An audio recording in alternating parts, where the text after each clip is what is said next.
Lunchtime. We're on 2 Chronicles 27. Jotham was 25 years old when he began to reign, and he reigned 16 years in Jerusalem. And his mother's name was Jerusha, the daughter of Zadok. And he did what was right in the eyes of Jehovah, according to all that his father Uzziyahu had done.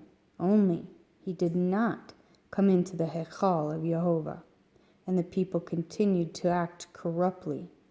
He built the upper gate of the house of Jehovah, and he built much on the wall of Ophel. And he built cities in the hill country of Yehudah, and in the forests he built palaces and towers.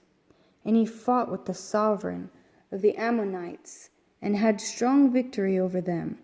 And the children of Ammon gave him in that year 100 talents of silver, and 10,000 cores of wheat, and 10,000 of barley. This is what the children of Ammon paid him, also in the 2nd and 3rd years. And Jotham strengthened himself, for he prepared his ways before Jehovah his Elohim.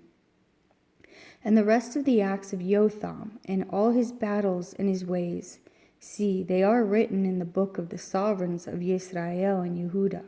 He was 25 years old when he began to reign, and he reigned 16 years in Jerusalem. So Jotham slept with his fathers, and they buried him in the city of David, and his son Ahaz reigned in his place. Ahaz was 20 years old when he began to reign, and he reigned 16 years in Jerusalem. And he did not do what was right in the eyes of Jehovah, as his father David had done, and walked in the ways of the sovereigns of Israel, and made molded images for the Baals. And he himself burned incense in the valley of the son of Hinnom, and burned his children in the fire, according to the abominations of the nations, who Jehovah dispossessed from before the children of Israel, and slaughtered and burned incense on the high places, and on the hills, and under every green tree. Therefore Jehovah his Elohim gave him into the hand of the sovereign of Aram, and they struck him, and took many of them away as captives, and brought them to Damascus. And he was also given into the hand of the sovereign of Israel, who struck him with a great slaughter. And Pekah, son of Ramalyahu, killed 120,000 in Yehudah in one day, all brave men, because they had forsaken Jehovah, Elohim of their fathers. And Zikri, a mighty man of Ephraim, killed Ma'aseyahu, son of the sovereign, and Azrikam, the officer over the house, and Elkanah, who was second to the sovereign. And the children of Israel took captive from their brothers 200,000 women, sons, and daughters, and they also seized from them much spoil, and they brought the spoil to Shomaron. But a prophet of Jehovah was there, whose name was Obed, and he went out before the army that came to Shomaron, and said to them, See, because Jehovah Elohim your fathers was displeased with Yehudah, he has given them into your hand, and you have killed them in a rage that reaches up to the heavens. And now you are planning to make the children of Yehudah and Jerusalem your male and female slaves. But are you not also guilty before Jehovah your Elohim? Now, therefore, listen to me, and return the captives whom you have taken captive from your brothers, for the heat of the wrath of Jehovah is upon you. And some of the heads of the children of Ephraim, Azariahu, son of Yehohanan, Berechiahu, son of Mishilemoth, and Yehizkiyahu, son of Shallum, and Amasa, son of Hadle, stood up against those who came from the army, and said to them, Do not bring the captives here to bring on us guilt before Jehovah. Are you planning to add to our sins and to our guilt? For our guilt is great, and burning is the wrath on Israel. And the armed men left the captives and the spoil before the leaders and all the assembly.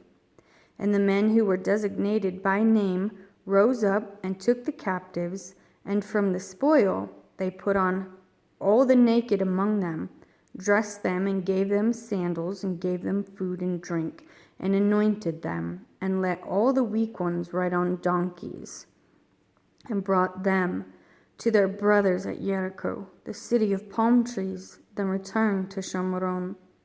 At that time sovereign Ahaz sent to the sovereign of Ashur to help him, for the Edomites had come again, and struck Yehudah, and took away captives. And the Philistines invaded the city of the low country and of the south of Yehudah, and captured Beth Shemesh, and Ayalon, and Gederoth, and Soko with its villages, and Timnah with its villages, and Gimzo with its villages, and dwelt there. For Jehovah had brought Yehudah low because of Ahaz, sovereign of Israel, for he brought about a lack of restraint in Yehudah, and trespassed against Jehovah. And Tiglath-Pileser, the sovereign of Ashur, came against him and distressed him, and did not strengthen him, though Ahaz had taken some of the treasures from the house of Jehovah, for the house of the sovereign, and from the leaders, and he gave it to the sovereign of Ashur, but he did not help him. And in the time of his distress, sovereign Ahaz trespassed even more against Jehovah, the sovereign Ahaz. And he slaughtered to the mighty ones of Damascus those striking him, saying, because the mighty ones of the sovereigns of Aram helped them, I slaughtered to them, and they helped me. But they were to cause him and all Israel to stumble. And Ahaz gathered the utensils of the house of Elohim, and cut in pieces the utensils of the house of Elohim, and shut the doors of the house of Jehovah, and made for himself slaughter places in every corner of Yerushalayim. And in every city, even the cities of Yehudah, he made high places to burn incense to other mighty ones, and provoke Jehovah Elohim to his fathers. And the rest of his acts and all his ways, from first to last, see, they are written in the book of the sovereigns of Yehudah and Israel. So Ahaz slept with his fathers, and they buried him in the city in Yerushalayim, but they did not bring him into the burial sites of the sovereigns of Israel. And Hizkiyahu, his son, reigned in his place.